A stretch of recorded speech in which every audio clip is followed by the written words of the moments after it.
26 ini kita mulakan dengan pusingan pertama. Pahlawan Jawa gagah perkasa, bertarung panglima sampai ke pekan.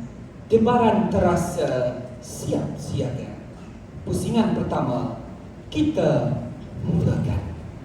Tema bagi pusingan pertama ini ialah pengguna bijak. Sekali lagi saya ulang, pengguna bijak. Macam rambut dah.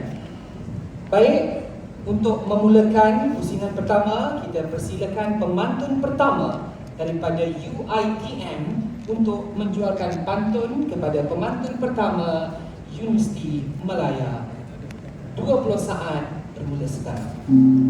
Ayanda juru pantun, nanti bila Ayanda sudah tiada, Ananda akan uruskan segalanya. Dengarkan.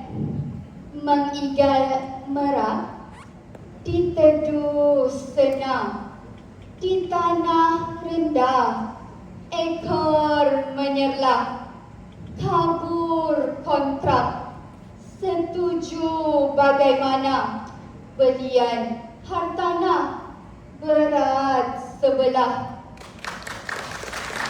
Pemantun pertama Universiti Malaya, anda diminta untuk menjawab pantun dalam masa 80. Nak jawab ni, dengarkan. Silakan dia.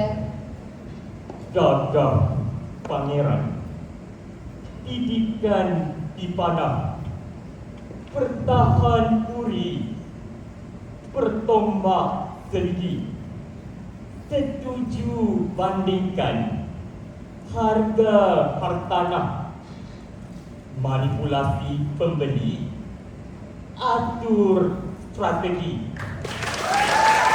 Itulah jawapan daripada tadi panggil Ayanda ke tadi? Ya, Ayanda. Oh ya ke? Untuk pengetahuan saya baru 31 tahun. Nampak macam Ayanda ke?